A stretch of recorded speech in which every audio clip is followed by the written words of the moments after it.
Good morning, everyone, and welcome to Mamba this Sunday morning. I hope you are all well and dry this morning. I know a lot of people in St. Louis are not. My neighborhood was hard hit by the flooding, but now we will have a chance to practice together and learn about the Dharma.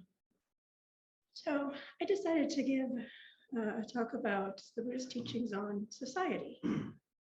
We've been doing a series of talks about Dharma in difficult times, and how to practice in difficult times.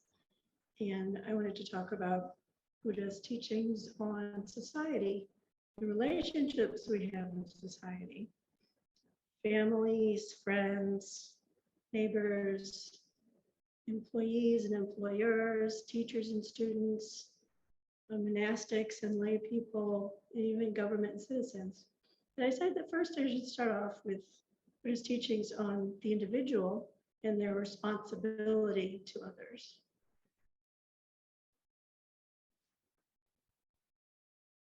Buddhist teachings begin with the Buddha, and his teachings on individual responsibility begin with himself. When the Buddha became awakened, he had to decide what to do next, because he knew he could stay on his own in the forest and live there quite peacefully until he entered his parinirvana. He also knew that his teachings could be of benefit to others. He decided to go out of the forest and begin to teach to others, because he knew that would help people. It would bring great benefit to the world. Buddha decided to take the action that would have the most benefit, not just for himself, but also to others. Buddha himself was really devoted to helping others. He worked throughout his life giving teachings and guiding people. He gave many teachings on relationships, not just on how to become awakened, but how to live in peace and harmony with others. He gave these teachings for people in the Sangha, for the monastics. These are gathered into the Vinaya Suttas. He also gave many talks and much advice on people who had trouble in their own families, in marriages, in their businesses, and even gave advice to kings on how to rule their country and how to avoid war and trouble. These teachings aim to promote harmony, peace, and an equitable society. It is easier to work on our own awakening if we are living in a world and a place that is peaceful and not troubled by war and violence and poverty. The most basic of precepts, to do no harm to others, is the basis for action and is supported by the other precepts. But the idea to be of benefit to others as well as to do no harm is as important. So if we want to emulate the Buddha and do our best to take the actions that will be of benefit to ourselves and others, we need to have right view.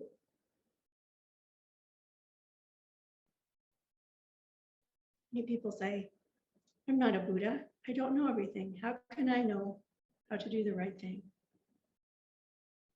Sometimes people give up trying because they think they can't figure things out. They don't really know. So they feel like they can't do it. The Buddha, however, taught about different types of right view. There is the right view of the Buddha and the Arhats. This is the enlightened right view. The rest of us may not have that, but we do have the possibility of mundane right view. This is having the right view of our own personal responsibility for our own actions. This means we do not go through the supermarket knocking things over and getting in people's way and saying, oops, not my fault. I'm just here to get my stuff. I can't help it if you were there too. Not my fault. They must have stacked things on the shelf wrong. We have to take responsibility for our own actions.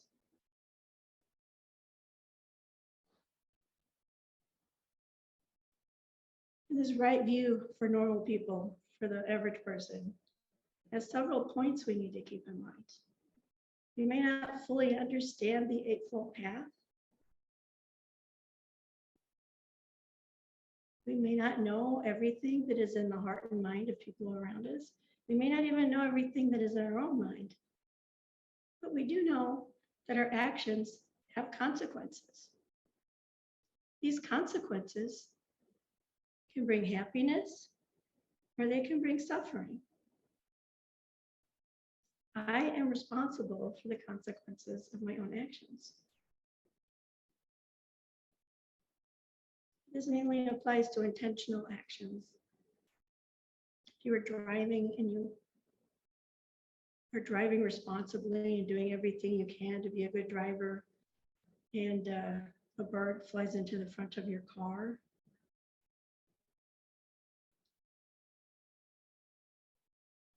you don't have to be ashamed for that or feel like you murdered a bird. Sometimes these accidents happen, and we don't have to indulge ourselves in shame for things that could not have been helped or stopped. Because when we do that, we stop being able to help ourselves and others because we're too wrapped up in shame and guilt. So we need to accept responsibility for those things for which we're responsible, but not to beat ourselves up over things over which we had no control.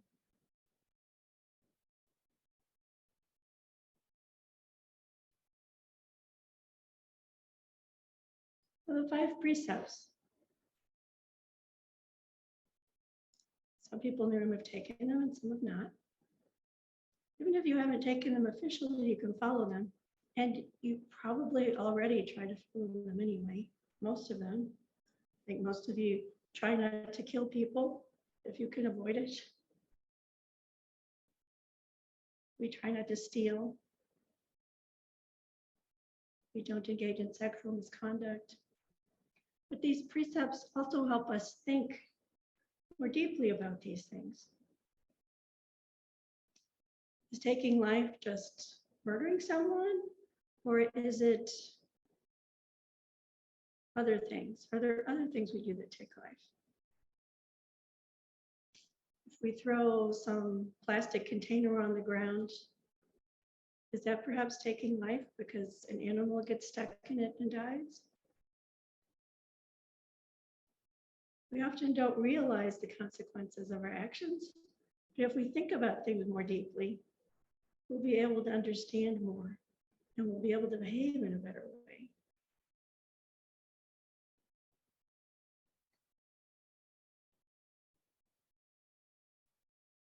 If we abstain from taking what is not freely given, we don't steal.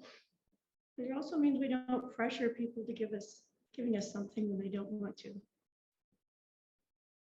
There are all kinds of ways we can apply that. If we buy something and it is much cheaper than anything else on the market like it, we have to consider, how is this made? Was someone in difficult circumstances taken advantage of and paid too little for their labor?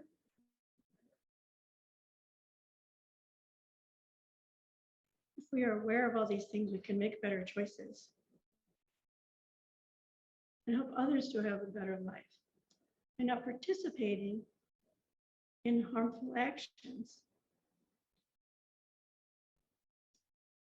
In the United States, when slavery was legal, many people refused to buy cotton, for instance, because it was made by slaves. And they knew that if they bought cotton, they were supporting slavery, even if they themselves did not have slaves. This was an action they took to try to prevent harm as best they could, and to not participate in wrongdoing by staying separate from that. Now, they were not Buddhists. They were generally Protestants. A lot of them were Presbyterians. But they understood this too. And even if I'm not the one owning the slave, if I participate in using and buying the goods that are made by slavery, then I am participating in slavery. So if we think about the 5 precepts in our life, we can use them to have more benefit in everything we do. I don't want harm to arise when I go buy something at the store. I hope that it benefits me and it also benefits the person who made it. I don't want harm to arise in the environment because of things I do and choices I make. To make global warming worse by things that I do. We take responsibility for our actions. Even in these more subtle ways, we can do a lot to prevent harm in the world.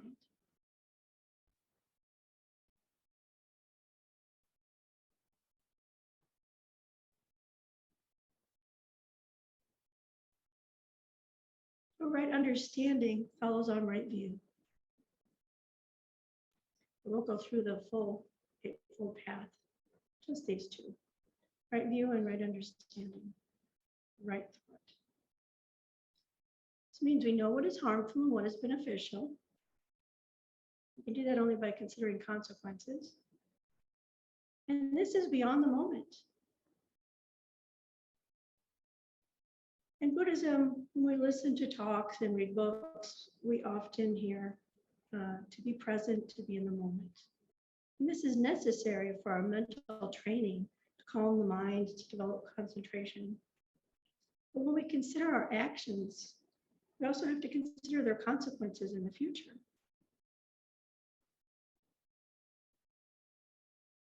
There's a balance between staying in the present and also being aware of the future. This requires clarity of mind and a calm mind. Very regular meditation practice can help us to do that. Also requires seeing others equally without favoritism. We can't go through life thinking, well, I'll help my friends, but I don't care about anybody else, because then we're doing a lot of harm to others, probably. Compassion for suffering is also right understanding. Understanding interdependency. You don't have to know all the subtleties of this. Just remember that the actions of one affect many. That anything you do is interrelated to everything else.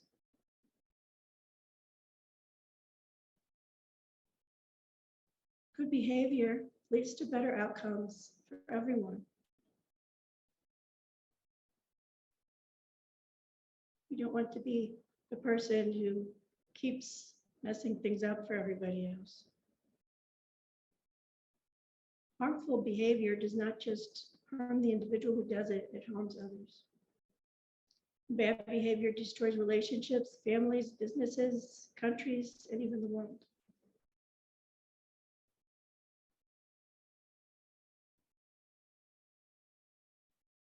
The 4 right efforts speak to this, thinking about the consequences of your actions.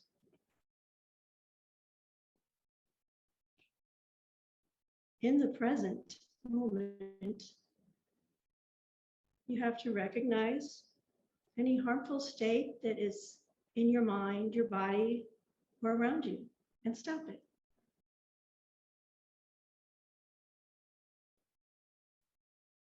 Sometimes we don't recognize that something will be harmful until we think about the consequences.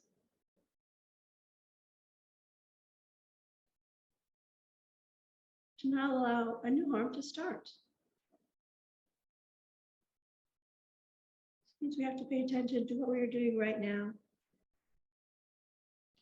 Make sure that we do not allow anything harmful to arise. If we notice a little anger starting to bubble up in us, we let it go. Maybe we have to step back from a situation to avoid becoming angry. Continue the beneficial. You're in a good state of mind, keep it going. If you have a good relationship with your friend that is beneficial to both of you, keep it going by taking care of the friendship.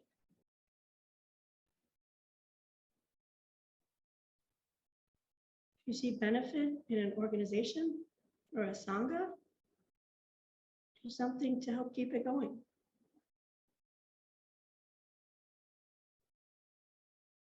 And if a beneficial state is not already present, make it happen. You do not have to wait until later. We can start right now. If we're upset, we can always take a breath, feel the breath in our body, and let go of things. Calm down and clear our mind. This will help us to bring about benefits all around us.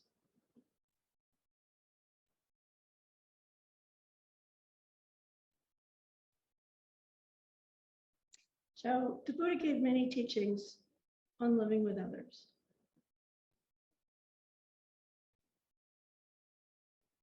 The Sigalovata Sutta, the Mangala Sutta,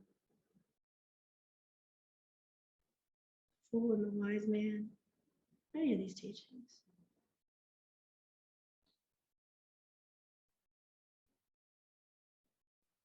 Many people who know a little bit about Buddhism think it's just about me. Of course, we know it's not. It's also about being of benefit to others, not harming others. The Buddha got into specifics of this. Responsibilities of a parent toward a child and the child toward the parents. Responsibilities of spouses toward each other.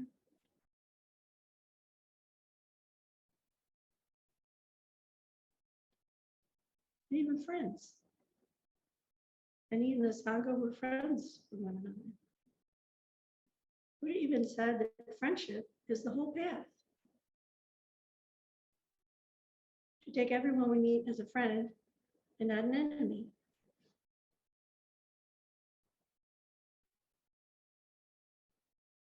This means we start off with the basis of kindness and respect for everyone we meet.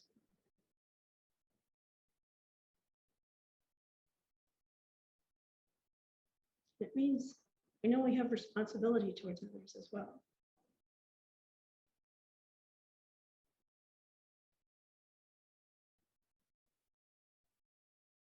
Buddha also taught that employers had to provide a good environment for their employees and treat them well, just as the employees had to do their job well, show up on time, all of that.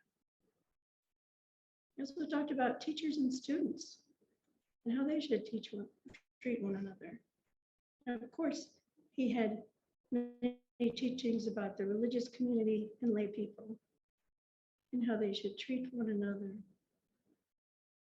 He even taught about government, citizen. And when the Buddha talked about government, he was usually talking about kings, because in most of the places where the Buddha traveled, the government was a king and the king's counselors and administrators. But the advice he gave to kings holds true today for other governments as well. He taught that the king had responsibilities to the citizens that went with his position. I'm not going to go into all these today because I would not have time. But let's think for a moment about Dharma in good times. We practice in good times more easily, perhaps. Sometimes it's easy to forget if you're having fun to practice, but it's also easy to appreciate things that you have that are good and to follow the rules.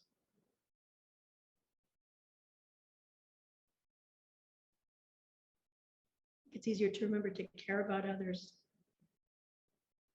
if you're not worrying too much, as long as you have compassion for them to begin with.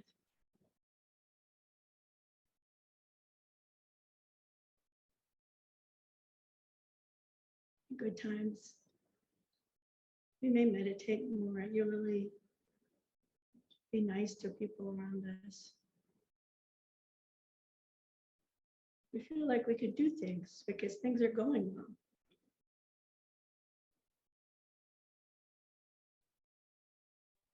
Things don't seem so hard to do.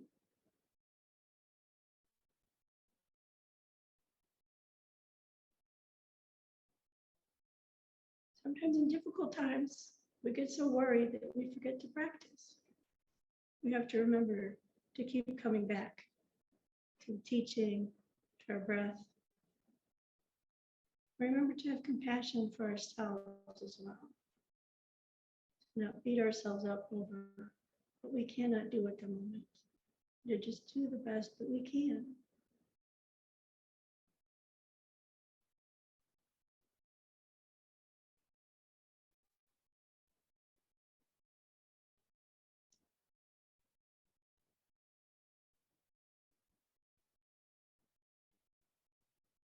Think about this in terms, good times and bad times, in terms of the flooding we had in the past week.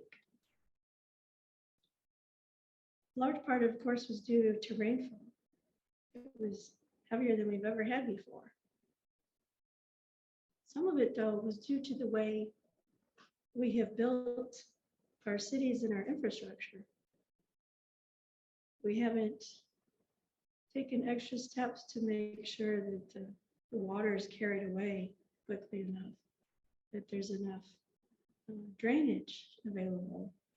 We pave things over with concrete sometimes without thinking about the consequences of all that runoff.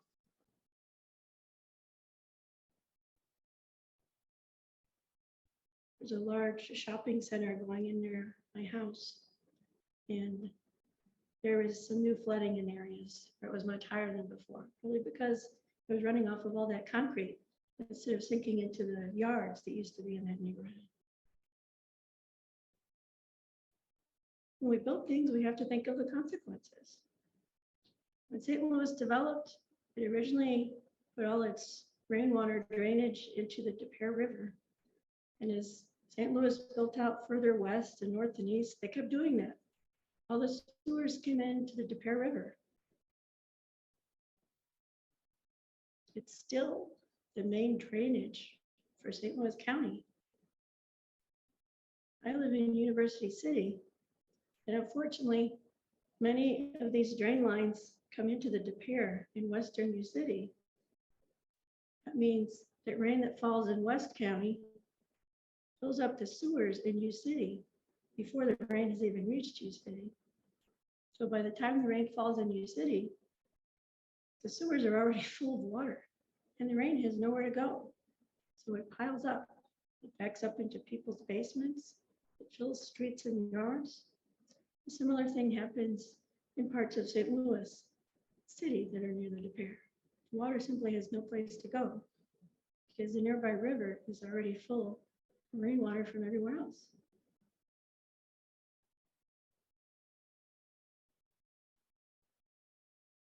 And this has increased over time.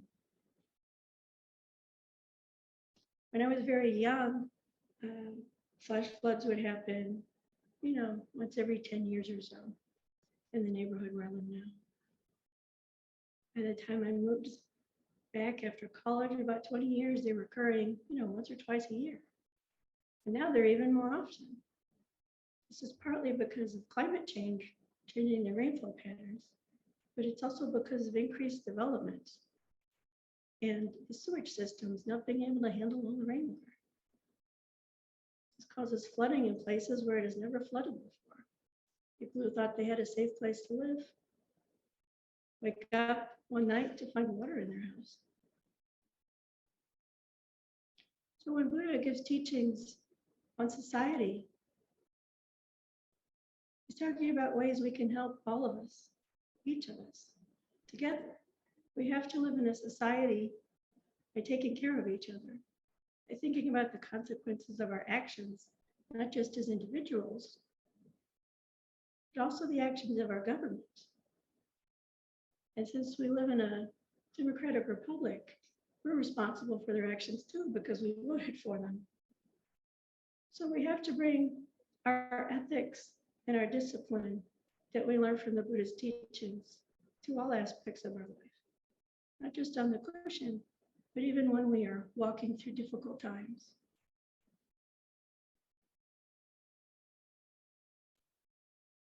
When I selected this picture, I did not notice the people at the end. You notice while they're walking up this difficult mountain, I don't know what mountain it is. The person in the front is the leader, it's the guide showing everyone where to go.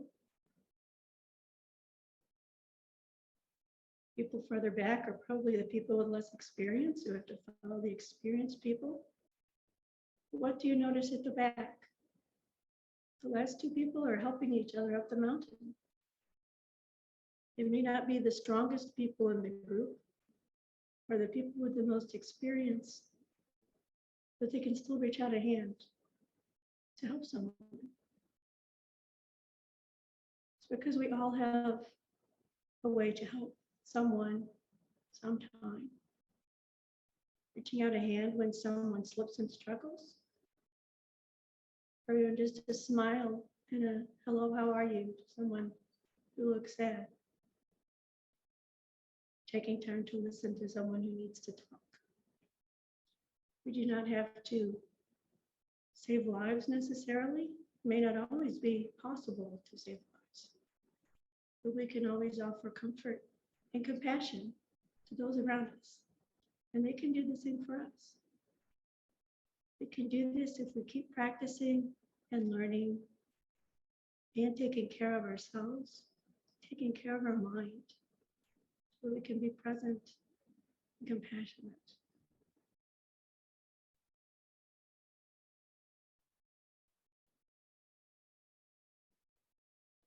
I think I'll continue talking about this another time.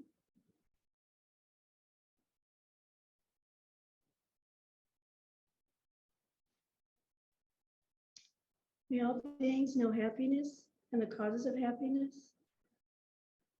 May all beings be free from suffering and the causes of suffering. May all beings know the great joy that is free from suffering. And may all beings find the equanimity that is free from attachment, aversion, and ignorance.